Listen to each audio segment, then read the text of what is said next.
Assalamualaikum warahmatullahi wabarakatuh. Perkenalkan, nama saya Muhammad Kevin, NIM 22 Di sini saya akan memenuhi tugas ujian tengah semester mata kuliah Metodologi Studi Islam. Langsung saja ke bab pertama, yaitu pengantar metodologi studi Islam.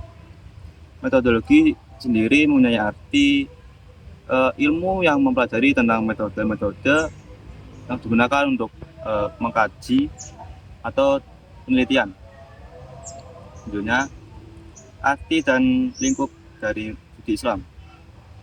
Studi Islam adalah kajian agama Islam yang mencakup berbagai aspek seperti akidah, syariah, sejarah, dan budaya Islam. Lingkupnya mencakup pemahaman agama Islam, sejarah agama Islam, dan penerapan dari studi Islam sendiri ke kehidupan sehari-hari. Selanjutnya, urgensi dari studi Islam agar kita bisa memahami cara-cara yang benar dalam mengkaji agama Islam. Selain itu juga dapat menjadi pedoman bagi umat Islam. Selanjutnya, aspek-aspek dari studi Islam. Yang pertama, aspek tentang agama. Aspek ini mencakup akidah, syariah, sejarah, dan budaya. Selanjutnya, aspek sejarah Islam, yaitu mencakup sejarah-sejarah tentang agama Islam. Yang ketiga, aspek budaya, yang mencakup budaya-budaya Islam. Selanjutnya, perkembangan dari studi Islam. Perkembangan dari studi Islam sudah sangat pesat, yang mana dulunya hanya dilakukan secara tradisional seperti dengan menghafal ayat-ayat suci Al-Quran, dan sekarang sudah sangat berkembang dengan menggunakan metode-metode ilmiah secara sistematis dan terstruktur. Selanjutnya, bab 2, manusia dengan kebutuhan agama. Agama ialah ajaran kebaikan yang menuntun manusia kembali kepada hakikatnya. Agama adalah kepercayaan dan keyakinan yang bersifat universal, dan di mana semua orang itu mempunyai cara-cara atau pola-pola perilaku yang dapat dikemukakan sebagai sebuah apa itu sih agama,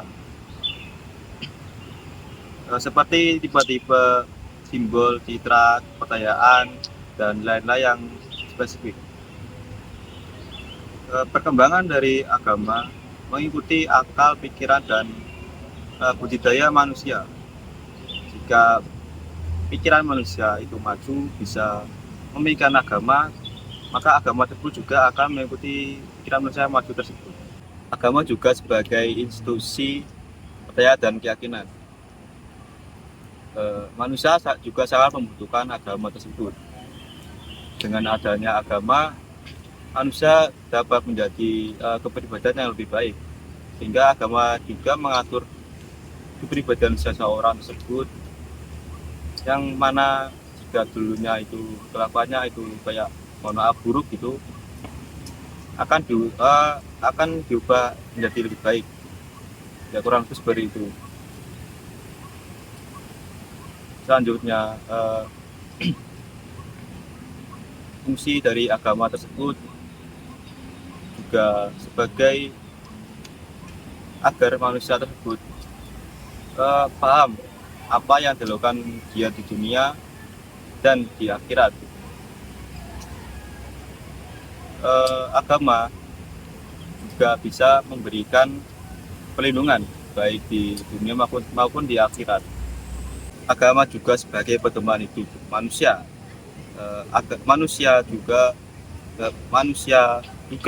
berhak mengetahui siapa yang menciptakannya, dan untuk apa ia diciptakannya di dunia.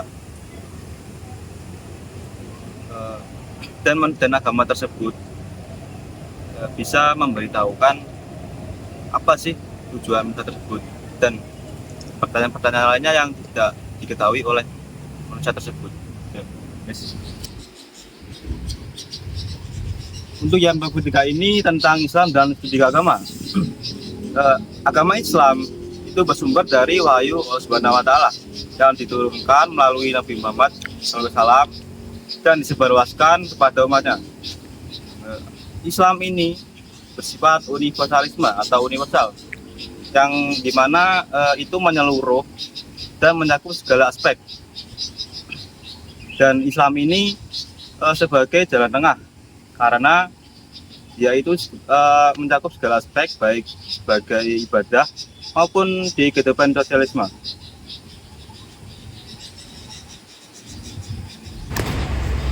Islam sebagai agama yang komprehensif dan lengkap dengan dimensi esoterik dan esoteriknya. Sebagai agama yang universal, Islam juga mengenal sistem apa yang dimaksud dengan konstan. Dan Islam juga membangun peradaban dunia. Islam di masa kepemimpinan Nabi Muhammad SAW juga menyatukan bangsa-bangsa dunia karena Islam menyebar luas dan menyeluruh untuk segenap peradaban dunia. Islam sebagai agama yang universalisme juga menilai nilai-nilai seperti tauhid, etika, dan moral. Islam juga membangun bentuk-bentuk pemerintahan,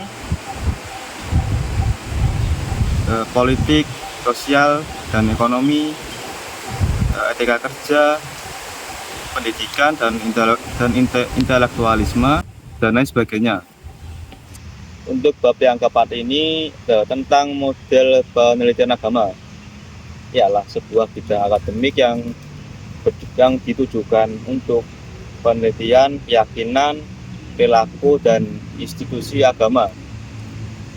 Dalam penelitian ini terdapat metodologi yang digunakan, antara lain seperti pertama itu filsafat agama, yang kedua kajian komunitas keagamaan, yang ketiga kajian aspek keyakinan, praktik, dan pengalaman suatu agama tertentu.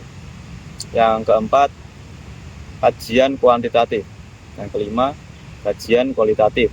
Yang keenam, metode campuran. Lalu ada beberapa model penelitian yang dapat digunakan untuk mengkaji agama, seperti kerja lapangan, wawancara, observasi partisipan, dan pencatatan. Pilihan model dan penelitian ini bergantung pada pertanyaan partisipan. Pertanyaan penelitian. Lalu juga bergantung pada sumber daya yang ada. Dan terakhir bergantung pada tujuan penelitian ini. Yaitu bab kelima tentang Islam sebagai sumber ajaran. Otentitas ajaran Islam ini merujuk pada esensi dan karakteristik inti yang membedakan Islam dengan agama-agama lain. Ini mencakup seperti keyakinan terhadap satu Tuhan, yaitu Allah Subhanahu wa taala, kenabian seperti rasul-rasul seperti Nabi Muhammad SAW, lalu kitab suci seperti Al-Quran, dan praktek-praktek keagamaan yang sudah ditentukan dalam agama Islam. Karakteristik dari ajaran Islam memiliki beberapa konsep seperti tauhid, risalah, akhirat, dan hukum syariah. Dalam Islam juga ada beberapa dimensi seperti dimensi iman, dimensi ibadah, akhlak, sosial, dan politik. Di dalam Islam juga terdapat 3 prinsip utama seperti iman, Islam, dan ihsan, yaitu yang dimana iman berarti berkaitan dengan keyakinan dan Islam berkaitan dengan tindakan dan ibadah. Lalu ihsan yang berkaitan dengan beribadah, yang dimana kita itu berpikir kalau Allah selalu mengawasi kita. Sejarah Islam juga telah melihat beberapa aliran pemikiran seperti Sunni, Syiah, Salafi dan lain sebagainya. Terjadinya atau aliran ini muncul dikarenakan adanya perbedaan interpretasi ajaran Islam serta faktor-faktor lainnya seperti sejarah dan faktor politik dan lain sebagainya. Selanjutnya adalah bab ke-6 tentang sumber dan karakteristik ajaran Islam. Ajaran Islam sendiri ada dua sumber, primer dan sekunder. Ya, sumber dari primer adalah Al-Quran dan hadis. Lalu sumber dari sekunder sendiri adalah ijma', qiyas dan ijtihad.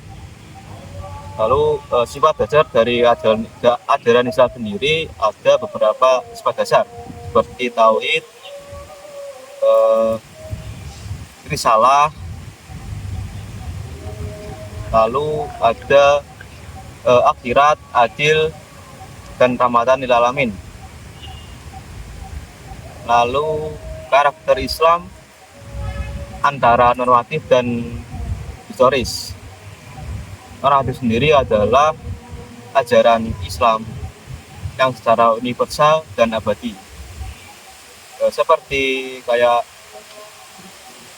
tauhid, lalu risalah, akhirat, adil, dan rahmatan lil alamin. Lalu dari segi historis yaitu ajaran yang bersumber atau berkaitan dengan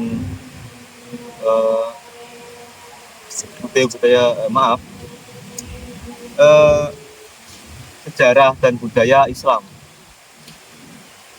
seperti kayak penafsiran Al-Quran dan hadis. Fikih dan penafsiran Al-Quran.